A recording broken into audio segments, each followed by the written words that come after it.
গত 8 সেপ্টেম্বর 2024 দৈনিক খোলা কাগজ পত্রিকায় প্রকাশিত মুন্সিগঞ্জের ভিন্ন মোড়কে রাজনৈতিক মাঠ দখল শীর্ষক সংবাদ শিরোনামে কিছু ফেসবুক এবং 18 সেপ্টেম্বর 2024 তারিখে ইউটিউব চ্যানেলে আমার বিরুদ্ধে মিথ্যা বানোয়াট অপবাদ ও বিভ্রান্তিকর সংবাদ পরিবেশন করা হয়েছে। উক্ত সংবাদগুলি তীব্র নিন্দা ও প্রতিবাদ জানাচ্ছি। আলোচ্য সংবাদগুলোতে আমার সংশ্লিষ্টতা তারা যে সকল বিষয়ে অবতারণা করা হয়েছে তা সম্পূর্ণ অসত্য, অবাস্তব, বিবর্জিত।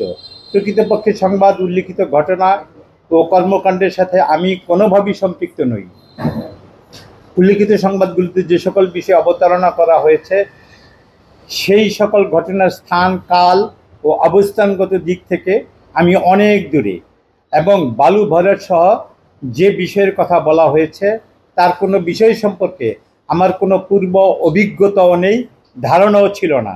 বরং আলোচ্য ঘটনাগুলোর সংবাদ জানার পর আমি এর তীব্র প্রতিবাদ জানিয়েছি এবং স্থানীয় প্রশাসনের সাথে যোগাযোগ করে সংশ্লিষ্ট বিষয়গুলির সত্যতা নিরূপণ করে দোষী ব্যক্তিদের বিরুদ্ধে যথাযথ আইনি পদক্ষেপ গ্রহণ করার জন্য তাদের অনুরোধ করেছি।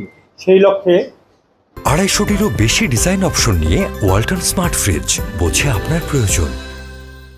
সেই লক্ষ্যে আমাদের উপজেলা নির্বাহী কর্মকর্তা এবং যার টেলিফোন নাম্বার 01762687-285 এবং আর্মির ওয়ারেন্ট অফিসার মুস্তফা সাহেব যার টেলিফোন নাম্বার 01764986-725 এবং ওসি মহিত সাহেব যার টেলিফোন নাম্বার 01711007886 এবং এসআই রনি যার টেলিফোন নাম্বার 01722754028 তাদের সাথে যোগাযোগ করলে এটার সত্যতা খুঁজে পাওয়া যাবে আমি মনে করি।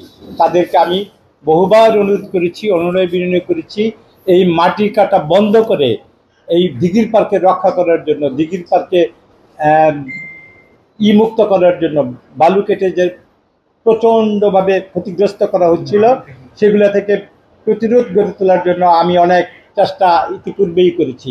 তাদের নাম্বার আমি আপনাদের কাছে সরবরাহ করলাম, তাদের মাধ্যমে আপনারা এটার সত্যতা যাচাই করতে পারবেন।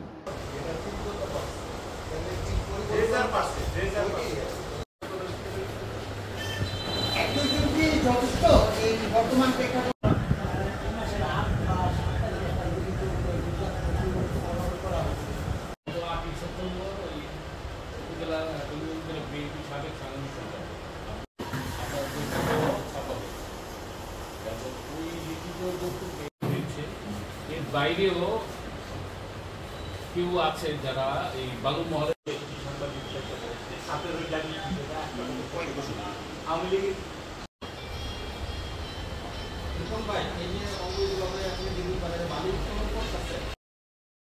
আই থিঙ্ক আমি লাভ উইথ ইউ। ভালোবাসা কি এভাবেই হয়? ভালোবাসা এমন সব লজিকের ঊর্ধ্বে, জাস্ট ম্যাজিক। মেঘের মুলুকে তোকে নিয়ে ভেসে যেতে রাজি আছি, সব পথ ভুলে আমি তোর কিনারায় এসে দাঁড়িয়েছি। অনেককে তুমি এতদিন যেভাবে দেখেছো এরপর থেকে তুমি সেভাবে পাবে না। তুমি কি আফসোস হওয়ার কথা বলছো বাবা? You are good human being. আমি আমার মায়ের মতো হয়েছি। কাজটা তুমি ঠিক করেছো। আমার মনে হয় তোমার বাবা তোমাকে অনেক ভালোবাসে। মানে আব্বুর বাড়ি গাড়ি টাকা পয়সা এই সবকিছু খুব দরকার তোমার।